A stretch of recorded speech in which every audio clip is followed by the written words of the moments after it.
Friends, welcome in Bhaniram डाल agriculture success YouTube channel. आज अपनी बात करते हैं C3, C4 और कैम प्लांट्स की। सबसे पहली बात कि C3, C4 और कैम जो कैटेगरी बनाई गई है वो इन प्लांट्स के अंदर प्रकाश संश्लेषण के आधार पर बनाई गई है। देखो, सबसे पहले मैं आपको ब्रीफली प्रकाश संश्लेषण के बारे में बताती हूँ। वैसे तो पूरा प्रकाश संश्लेषण मतलब आपको पढ़ने के लिए पूरा प्रकाश संश्लेषण समझना पड़ेगा पहले तो, लेकिन यहाँ पे मैं आपको एग्रीकल्चर के हिसाब से बताती हूँ क्या है C3, C4 और कैम प्लांट्स। देखो, प्रकाश संश्लेषण जो क्रिया होती है उसके अंदर प्लांट्स जो होते हैं एनवायरनमेंट से CO2 लेते हैं प्लस सॉइल से H2O लेते हैं। ये दोनों क्या करते हैं, सनलाइट की प्रेजेंस में क्या बनाते हैं, glucose plus oxygen plus H2O। पूरा का पूरा जो प्रकाश संश्लेषण या जो फोटोसिंथेसिस होता है वो 2 स्टेप में होता है। सबसे पहला जो स्टेप होता है उसको बोलते हैं प्रकाशीय अभिक्रिया और सेकंड जो स्टेप होता है उसको बोलते हैं अप्रकाशीय अभिक्रिया। पहले जो होती है प्रकाशीय अभिक्रिया होती है। प्रकाशीय अभिक्रिया जो होती है ऑलमोस्ट प्लांट के अंदर एक जैसे देखने को मिलती है। अप्रकाशीय अभिक्रिया जो होती है वो प्लांट्स के अंदर डिफरेंट टाइप की होती है। इसका मतलब कोई भी प्लांट है उसको जो कैटेगरी बनाई गई है C3, C4 और कैम जो बनाई गई है वो अप्रकाशीय के आधार पर C3, C4 और कैम प्लांट्स। इसका मतलब ये हुआ कि C3 जो प्लांट होते हैं उनके अंदर जो अप्रकाशीय क्रिया होती है वो डिफरेंट तरीके से होती है। C4 जो है उनके अंदर अलग तरीके से और कैम जो होते हैं उनके अंदर अलग तरीके से। हाँ भी, सबसे पहले अपनी बात करते हैं C3 प्लांट की। जो इनके नाम रखे गए हैं C3, C4 और कैम, ये इस हिसाब से रखे गए हैं कि जैसे C3 की बात करते हैं, C3 प्लांट्स वो होते हैं जिनके अंदर CO2 को जो ग्रहण के, जैसे मैंने अभी आपको बताया था कि अप्रकाशीय अभिक्रिया के आधार पर ही इनकी कैटेगरी बनाई गई है। और अप्रकाशीय अभिक्रिया में क्या बनता है, CO2 से क्या बनता है, ग्लूकोज बनता है। इसका मतलब अप्रकाशीय अभिक्रिया में CO2 को ग्रहण किया जाता है। तो इसके अंदर जो CO2 को ग्रहण करता है उस वो जो एंजाइम होता है उस एंजाइम का नाम होता है रुबिस्को एंजाइम। रुबिस्को एंजाइम की प्रेजेंस में क्या किया जाता है, CO2 को ग्रहण किया जाता है। और सबसे पहले जो प्रोडक्ट बनता है वो कितने कार्बन वाला बनता है, 3 कार्बन वाला बनता है, इसलिए इनका क्या नाम रखा गया है, C3 प्लांट्स। उसके बाद में अगर अपने प्रोडक्ट की बात करें तो प्रोडक्ट का नाम होता है PGA, फोस्फोग्लिसरिक एसिड। फोस्फोग्लिसरिक एसिड है, ये 3 कार्बन वाला है, इसलिए इनको क्या बोला जाता है, C3 प्लांट्स। उसी तरीके से C4 जो प्लांट्स होते हैं इनके अंदर जब CO2 को ग्रहण किया जाता है तो सबसे पहला जो उत्पाद बनता है वो 4 कार्बन वाला होता है, इसलिए इनको क्या बोला जाता है, C4 प्लांट्स बोला जाता है। कैम जो नाम रखा गया है, कैम क्रैसुलेसी फैमिली के अंदर सबसे पहले ये प्लांट्स डिस्कवर किए गए या इनको खोजा गया, इसलिए इनका जो नाम है क्रैसुलेशन एसिड मेटाबॉलिज्म। कैम प्लांट जो होते हैं वो बिल्कुल डिफरेंट प्लांट होते हैं। हाँ भी, अब अगर अपने इन तीनों के अंदर सबसे मेन तो आपके एग्रीकल्चर के अंदर आते हैं एग्जाम्पल। जैसे वो आपको एग्जाम्पल दे देंगे, पूछ लेंगे कौन सा प्लांट है, तो जैसे जो अगर अपने इस नेचर के अंदर अगर अपने देखे 100% प्लांट हो तो उसमें से 80% जो प्लांट होते हैं वो कौन से कैटेगरी के होते हैं, C3 कैटेगरी के होते हैं। जैसे अपने कुछ एग्जाम्पल्स लेते हैं, जैसे जो मोस्ट पॉपुलर एग्जाम्पल एग्जाम्स के अंदर पूछे जाते हैं, चावल, राई, जई, कपास, टमाटर, बैंगन, मिर्च, गेहूं, जौ, आम, कद्दू, सूरजमुखी, सोयाबीन, मूंगफली, आलू, ज्यादातर खरपतवार और अधिकांश एक बीजपत्री पादप। मोस्टली जो मोनोकोट है या जो एक बीजपत्री जो पादप है उनको किस कैटेगरी में डाला हुआ है, C3 प्लांट्स के अंदर डाला हुआ है। और उसके अलावा देखो, नेचर के अंदर कोई सा भी प्लांट है तो मतलब मैक्सिमम जो प्लांट्स है उनके अंदर कौन सा साइकिल है, C3 साइकिल है। हाँ भी, उसके बाद में अगर C4 प्लांट्स की बात करें तो C4 के भी पॉपुलर एग्जाम्पल्स जैसे गन्ना, मक्का, ज्वार, बाजरा।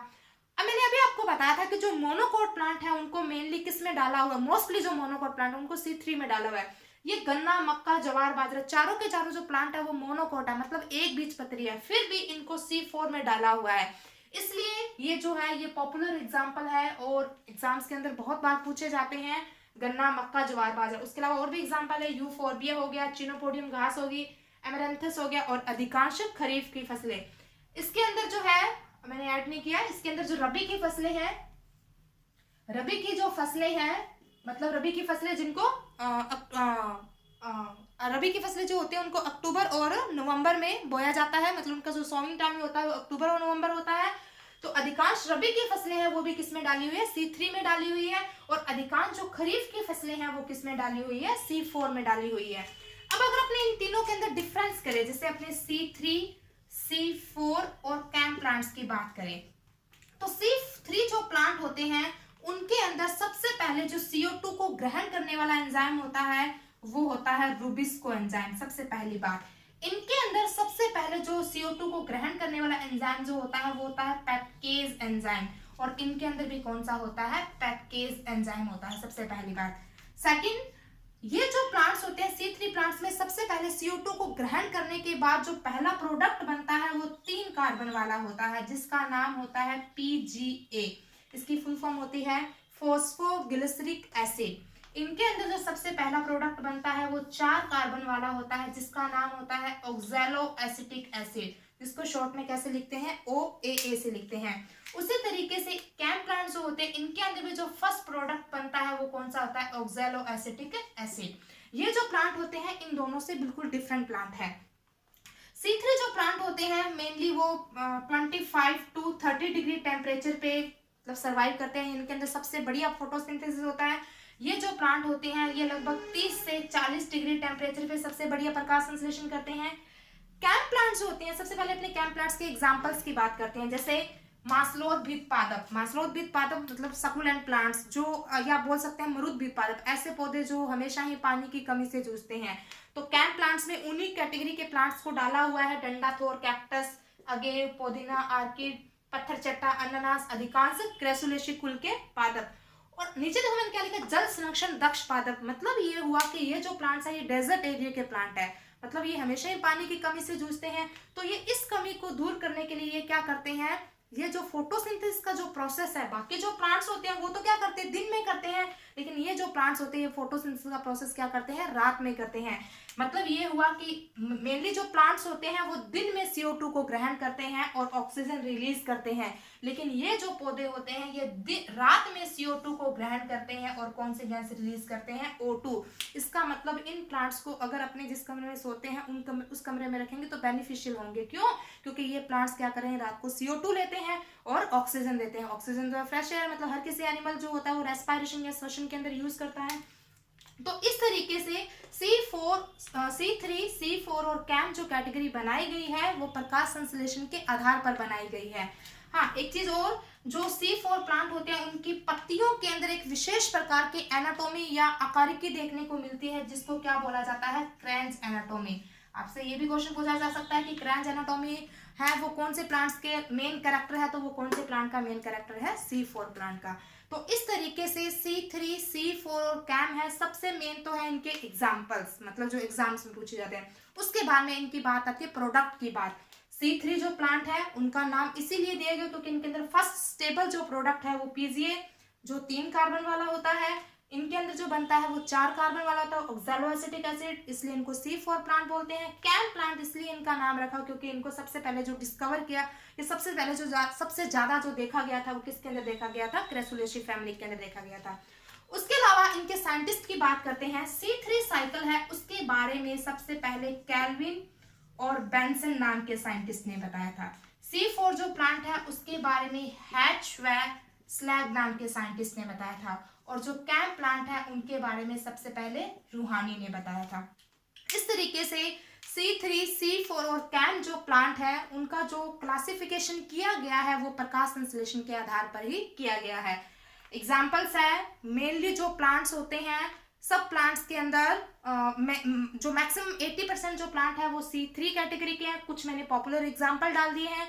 उसके अलावा जो प्लांट्स होते हैं C4 भी होते हैं। C4 के अंदर जैसे गन्ना, मक्का, ज्वार, बाजरा, ये मेन जो 4 है ये फेमस एग्जाम्पल है। फेमस इसलिए है क्योंकि मोस्टली जो एक बीजपत्री पादप है ये सबके सब एक बीजपत्री पादप है, उन सबको C3 में डाला हुआ है, लेकिन ये जो 4 प्लांट्स है इनको C4 कैटेगरी में डाला हुआ है। एक चीज और, जो C3 प्लांट्स होते हैं उनके अंदर सिर्फ एक एंजाइम काम आता है, जो कौन सा होता है, रुबिस्को। और रुबिस्को जो एंजाइम होता है खुद 5 कार्बन वाला होता है। जो C4 प्लांट होते हैं इनके अंदर 2 बार CO2 को ग्रहण किया जाता है। सबसे पहले जो CO2 को ग्रहण करता है वो तो करता है पेप्टेज, जो कितने कार्बन वाला होता है, 3 कार्बन वाला होता है।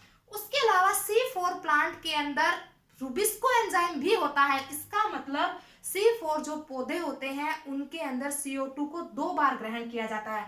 सबसे पहले जो ग्रहण करता है वो पेप्टेज ग्रहण करता है, और सेकंड नंबर पे जो ग्रहण करता है, यहाँ पे लिखती हूं मैं,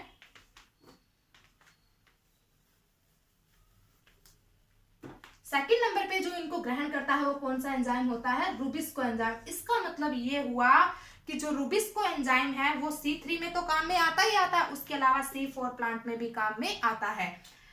अब अगर अपने इनके प्रोडक्शन देखें भी, सबसे ज्यादा उत्पादन किसके अंदर होता है, तो सबसे ज्यादा जो उत्पादन होता है वो C4 प्लांट में होता है, उससे कम C3 में होता है, और सबसे कम किस में होता है, कैम प्लांट में होता है।